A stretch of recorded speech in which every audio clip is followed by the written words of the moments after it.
Sound কিন্তু মারি দেখতে লাগুন।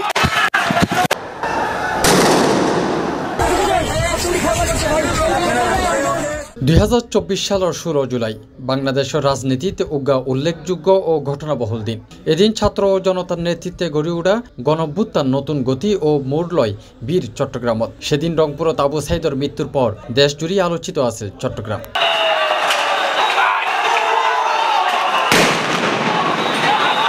দিন শুধু উগ্গা তারিখ নয়, বরং উগ্গা প্রতিরোধ সংগ্রাম ও প্রত্যাঘাতর প্রতীক হয়ে ওঠে। এই দিনে আওয়ামী লীগের নেতৃত্বাধীন শাসক গোষ্ঠী যে নৃশংস হত্যাযজ্ঞ শুরু করেছিল তার সূচনা হইল চট্টগ্রামের রাজপথত। চট্টগ্রামে ওই রোডে ছাত্র জনতার ক্ষোভ ও ঘৃণার বিস্ফোরণের প্রথম কেন্দ্রবিন্দু।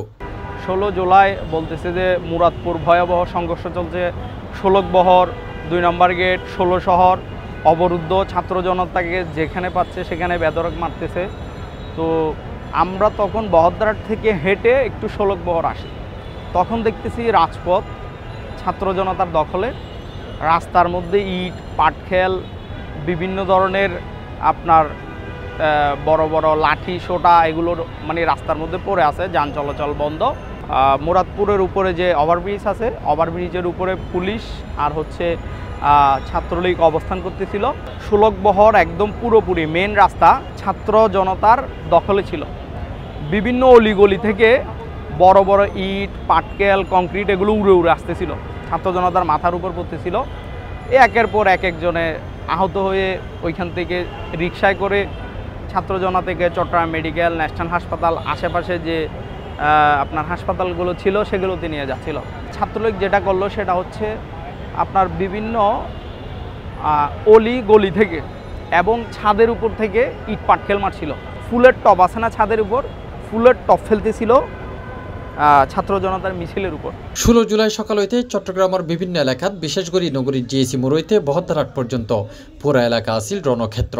সারাদিন থামি থামি চলিল ছাত্র জনতার লগে পুলিশ ও ক্ষমতাসীন রাজনৈতিক সংগঠনের কর্মীদের মারমুখী অবস্থান। ওই সময় ঠিক ষোলকবহর থেকে আমাদের কাছে একটা খবর আসে যে সন্ধ্যা নাগাদ রাস্তার লাইটগুলো অফ করে দিয়ে মানে ছাত্রদের উপর নির্মমভাবে হামলা চালানো হবে। প্রায় সকাল থেকে আমাদের ওখানে বিকেলে ছিল, সকাল থেকে হচ্ছে যে ছাত্রলীগ যুবলীগ ওরা দা চাপাতি সব কিছু নিয়ে ওখানে দাঁড়িয়েছিল, মানে পুরো 16 শহর ওদের আন্ডার কন্ট্রোলে ছিল।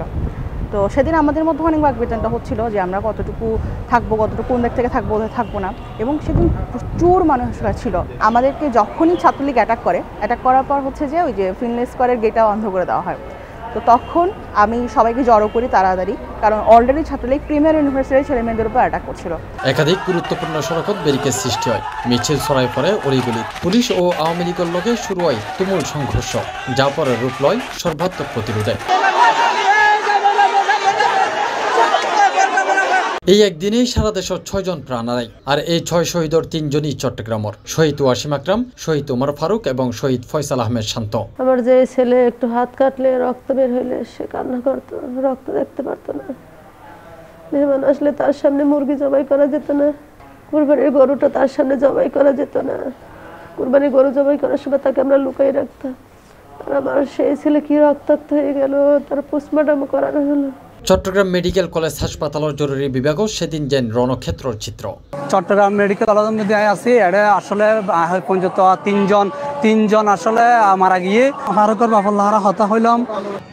ওই কোর্টের আন্দোলন চলের, ও তো ওয়ার্কশপে মিস্ত্রি, ওয়ার্কশপে হোটেলে ভাত খাই, ওয়ার্কশপে ঢুকের এমন টাইমে ও গুল্লি গাইয়ে। সেদিন আওয়ামী লীগ ও তার অঙ্গ সংগঠনের নেতাকর্মী হলে যে ভয়াবহ প্রতিরোধের মুখত পড়ে তা আছিল নজিরবিহীন। ছাত্রলীগ ও যুবলীগের বোধ নেতাকর্মী ছাত্র আতত নিগৃহীত হয়। বিক্ষুব্ধ জনতা সরাসরি আওয়ামী লীগের দায়ী করি গণবিচার চালাইতে শুরু করে।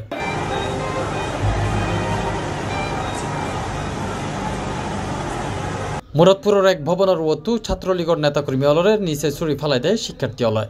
ওরা যখন আমাদেরকে এলোপাতাড়ি আক্রমণ করছিল তখন হচ্ছে যে আমরা ছাত্র জনতা সকলে মিলে আমরা হচ্ছে যে গেরিলা স্টাইলে কলাপসিগুলো যে গিরিল ওটা ভেঙে যখন উপরে উঠি তখন ওরা আমাদের দিকে ক্রিজ এবং দেশীয় অস্ত্র এবং আরও 5 গান এবং গুলি সহ সকল কিছু নিয়ে এগিয়ে আসে। এক পর্যায়ে আমাদের সংখ্যায় বেশি থাকায় তারা উপর দিকে পালিয়ে এক বিল্ডিং থেকে আরেক বিল্ডিংয়ে চলে যায়। এরপরও আমাদের ওদের আক্রমণে সাধারণ ছাত্র জনতার অনেকে আহত হয়েছেন। তখনও রাজধানী ঢাকা সহ দেশের অন্যান্য জায়গাত আন্দোলন হইলেও এত হতাহতি ইয়ার আগে ন দেখে বাংলাদেশ। ইবা আন্দোলনকারী হলর মনোবলত নতুন জোয়ার তুলে 16 জুলাই চট্টগ্রামের রাজপথত যা ঘটিল তার সরাসরি প্রভাব পড়ে সারা দেশত। চট্টগ্রামে সেই 16 তারিখে যে আন্দোলন ঘটেছিল মুরাদপুরে, সে আন্দোলন আরও তীব্র গতিতে ছাত্ররা চালিয়ে নিচ্ছিল এবং কি আন্দোলনের পুরো মোড়টাই ঘুরে গিয়েছিল। কারণ ওখানকার যে নির্যাতনের বর্বরতা দেখে সাধারণ মানুষ এবং ব্যবসায়ী সহ সকল পেশাজীবী মানুষেরা ক্ষিপ্ত হয়ে উঠে চট্টগ্রামে আন্দোলন আরও তীব্র হয়ে যায়। ওখানকার আশেপাশে যেসব ভবনগুলো আছে, যখন আপনার টিয়ার গ্যাস নিক্ষেপ করছিল, তারা কেউ পানি দিচ্ছিল, কেউ হয়তো বা আপনার হচ্ছে টুথপেস্ট দিচ্ছিল, এইভাবে হেল্প করছিল। প্রত্যেকটা নাগরিকের কিন্তু এই আন্দোলনে আপনার হচ্ছে তাদের একটা ভূমিকা আছে। আন্দোলনের মোড় ঘুরি যায়, শুধু কোটা নয়, বিষয়গত হন গণতন্ত্র, জবাবদিহি ও রাষ্ট্রীয় সন্ত্রাসের বিরুদ্ধে এক গণপ্রতিরোধে পরিণত হয়। Tafim Alamgir, C+ TV, Chittagong.